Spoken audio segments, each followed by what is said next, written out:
Hello guys, स्वागत है आपका हमारे YouTube चैनल पे।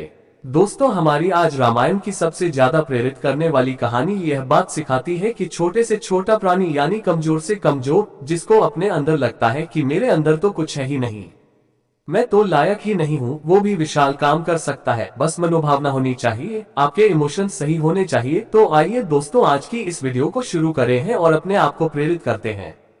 दोस्तों, ये कहानी रामायण की है। ये कहानी उस समय की है जब प्रभु श्री राम ने अपना लंका विजय अभियान शुरू किया था। वह लंका पर विजय पाने के लिए उस अभियान को छेड़ चुके थे। साथ में उनके विशाल वानर सेना थी और उनके छोटे भाई लक्ष्मण भी उनके संग ही थे और पूरी उम्मीद थी कि विजय प्राप्त की जाए।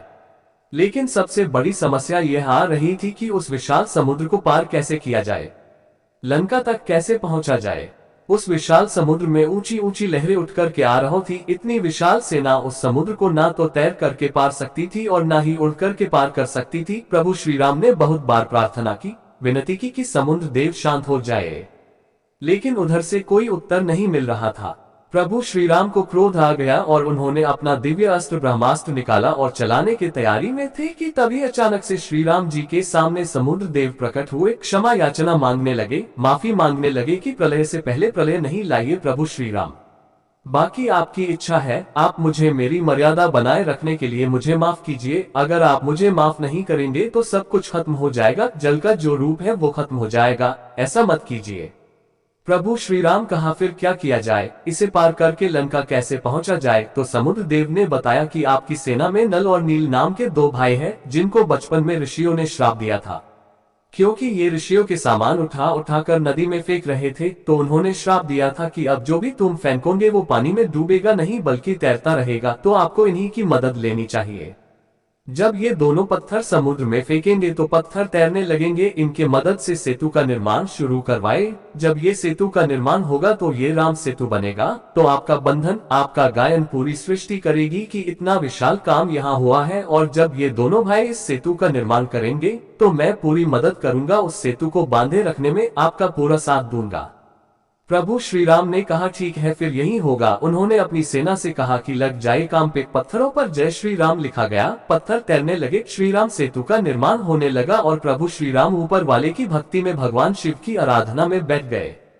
तभी उन्होंने देखा कि एक छोटी सी गिलहरी उस सेतु निर्माण में अपना योगदान दे रही थी। पता नहीं क्या कर रही थी, बार बार समुद्र के किनारे आती और फिर वापस जाती उन पत्थरों के बीच में और फिर वापस आती। उन्हें कुछ तो लगा कि यह गिलहरी कुछ ना कुछ करने की कोशिश कर रही है। श्री राम जी ने हनुमान जी से कहा कि उस गिलहरी को पकड़कर मेरे पास लाओ। हनुमान जी गए और उस गिलहरी को पकड़कर लाए। प्रभु श्री राम ने उनसे पूछा कि आप ये क्या कर रही हैं? यहाँ इतने बड़े सेतु का निर्माण हो रहा है, आप कहाँ बीच में परेशान हो रही हैं? उस गिलहरी ने प्रभु श्री राम से कहा कि भगवान माफ कीजिएगा, लेकिन आज आपने धर्म के लिए युद्ध शुरू किया है। आपने नारी सम्मान के लिए, नारी रक्षा के लिए, माता सीता की रक्षा के लिए, उनके गौरव की गरिमा के लिए, उसकी रक्षा के लिए, सम्मान के लिए जो युद्ध शुरू किया है, उसमें मैं भी अपना योगदान देना चाहती हूँ। मैं यहाँ किनारे से कुछ मिट्टी, कुछ रेत अपने साथ ले जाती हूँ और वहां जाकर के पत्थरों के बीच में छोड़ देती हूँ, ताकि जब आप पत्थर पे चले तो ये पत्थर आपको न चुभे। मैं इतनी बड़ी तो नहीं हूँ कि पत्थर वहां पहुंचा दूं, इसलिए मिट्टी पहुंचाने का काम कर रही हूँ। प्रभु श्री राम बहुत खुश हुए। उन्होंने पूछा कि आपको डर नहीं लग रहा है? यहाँ इतनी विशाल सेना, कहीं किसी के पैर के नीचे आप दब गई तो आपकी मौत हो जाएगी। गिलहरी ने कहा कि इतने बड़े युद्ध में अगर मेरी मौत भी हो जाए तो कोई बात नहीं, मेरे लिए ये सम्मान की बात होगी, गौरव की बात होगी।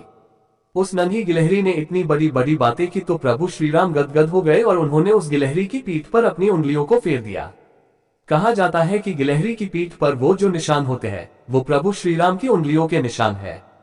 दोस्तों, ये कहानी हमें बहुत बड़ी बात सिखाती है कि छोटे से छोटा प्राणी यानी कमजोर से कमजोर, जिसको अपने अंदर लगता है कि मेरे अंदर तो कुछ है ही नहीं, मैं तो लायक ही नहीं हूँ, वो भी विशाल काम कर सकता है। बस मनोभावना होनी चाहिए, आपके इमोशंस सही होने चाहिए।